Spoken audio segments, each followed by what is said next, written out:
Kasi, mas maganda sa unahan. Walang distraction kaysa sa huli. Yung record ko, Amen. kada mag-13, Tayo po lahat ay 15, magsihanda na. Ihanda po natin ang ating puso, ating isipan. Dito po ang araw na binigay at nilikha ng Lord.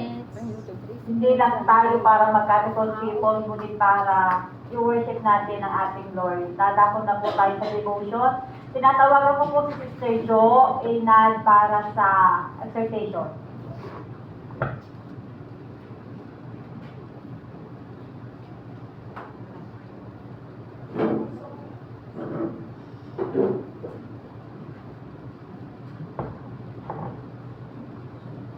Isang mapagpalang umaga po sa ating lahat, kapatid.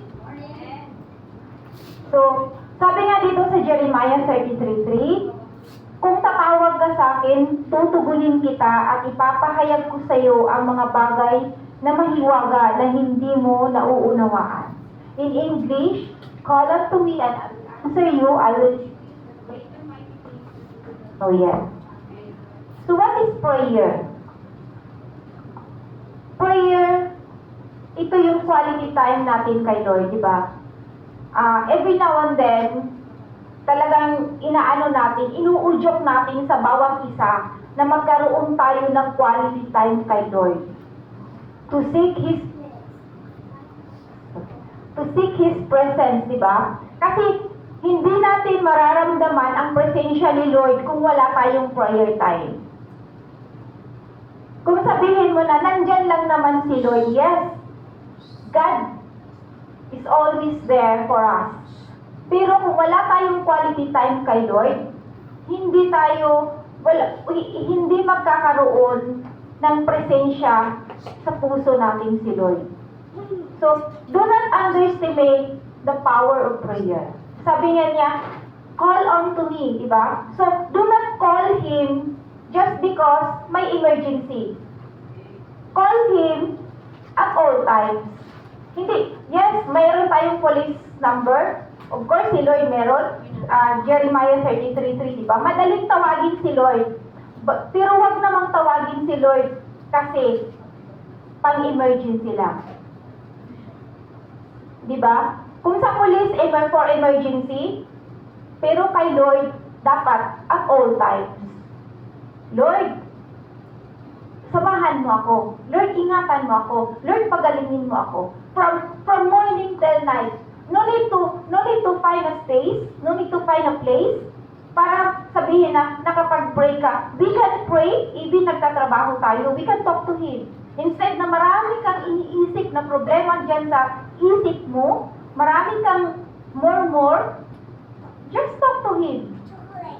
Just between you and the Lord.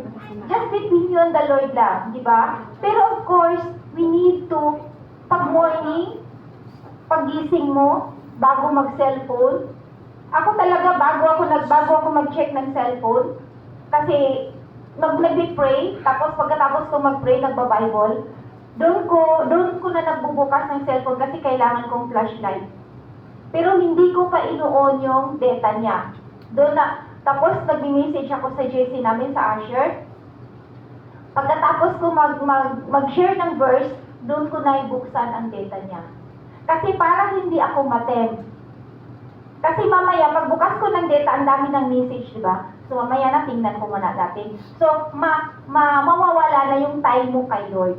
Di ba? So dapat, in everything, put God in your first priority. Kahit ang mga anak ko, bago talaga ko i-message si Jolo, si Lord muna. Then pagkagabi, of course, si Lord talaga bago ka matulog. Diba? Kasi sabi nga niya, call unto me and I will answer you. Yes, God is always answering our prayers. Hindi talaga, hindi nag-fail si Lord. But are we faithful to the Lord? Diba? God is faithful, but are we faithful to the Lord? Ang sakit lang para kay Lord, pag minsan lang tinatawag natin kasi meron tayong kailangan. Pero pag wala lang si Lord, nasisit aside na siya. Then, ang pag-praise and worship kay Lord, not only Sunday, but every day. Diba? I-share ko lang, testimony ko lang during those times na nandun pa ako sa Pilipinas. Nung time na yun, parang two nights na siguro si Angel na wala na, hindi na siya nakainom ng gatas. Kasi nga wala akong pera. Kung may pera man ako, sa bigas na lang o merong mga importante. Sabi niya, Ma, gusto kong milk. Sabi ko, Dak, wala pa tayong pang pera ng milk. Uminom ka muna ng champion. Yung champion ba yun? Yung parang Milo, di ba? Hindi ano yun? Ha? Hindi yun. Basta meron yung parang Milo. Mas masarap siya sa Milo. Ewan mo ba? Ha? Ay, champion pala.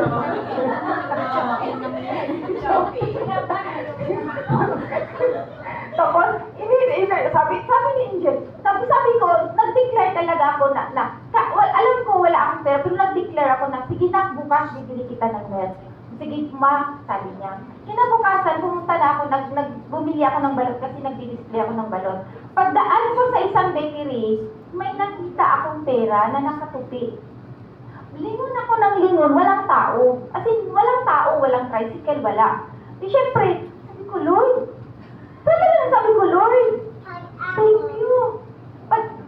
Isang siya. So, nandun yung faith, di ba? Nandun yung faith na nandun yung faith na pinangahawakan ko. Alam ko na saan ako kukuha ng pera bukas. Pero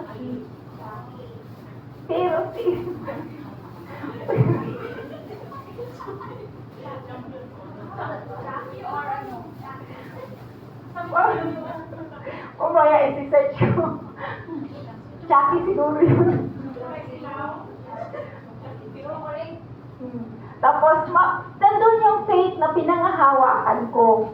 Nung pagdating ko ng bahay, nakabili na ako, pag uwi ko, yung 100 na yun, binili ko ng bourbon, binili ko ng tinapay. Tapos, sabi niya, Mama, ka, uupo na. Kasi may nakita akong pera. So, nandun yung faith na pinangahawakan ko. God will make a way sa mga tubo natin. Hindi nag-fail si Lord. Minsan tayo lang, kaya hindi binibigay ni Lord ang ating mga panalangin. Kasi nga, minsan sabi niya na, tatawagin mo lang ako kung may problema ka. But God give us the guarantee that He will answer us. But just to be faithful. Just pray. Just seek His presence nang matugunan natin siya. Amen? Kasi minsan, pag may blessings tayo, thank you Lord, feeling blessed. Pero pag wala, ay wala si Lord. Dapat, in everything, give thanks to the Lord.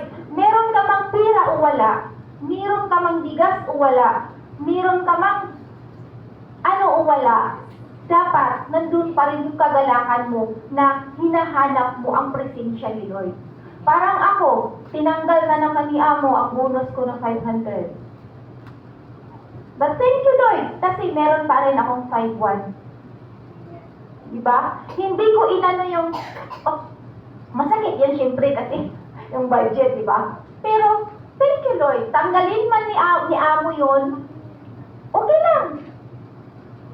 Okay lang tanggalin ni Amo yung 500 ko kasi alam ko more than pa na ibabalik ni Lord yun, hindi man gayon, but in His time.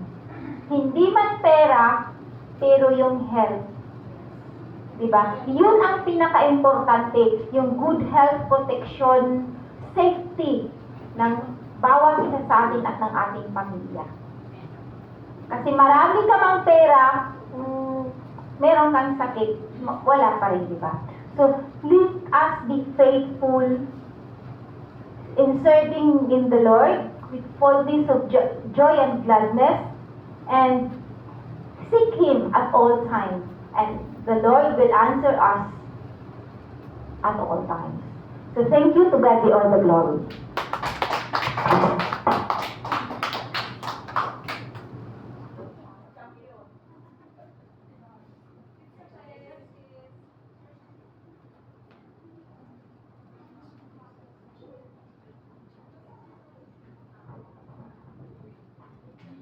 Amen. Lahat po tayo ay tatayo. Amen. Praise the Lord.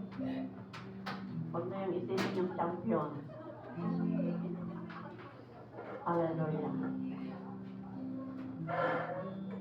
Sister Jo.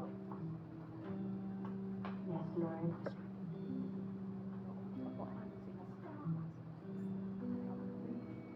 We bless your wonderful name, O God. We welcome you in this place, O Lord. Pour out your Holy Spirit. In Jesus' name, we give this place, Panginoon. Hallelujah. Para mas mumuli, Panginoon, ang iyong presensya sa aming kalagitnaan. We acknowledge you in this place, O God. And we welcome you in this place, O Lord. We lift up your wonderful name, O God. You are worthy to be praised, O Lord. Hallelujah. Your name is above all names, Panginoon. Thank you, Jesus, for everything.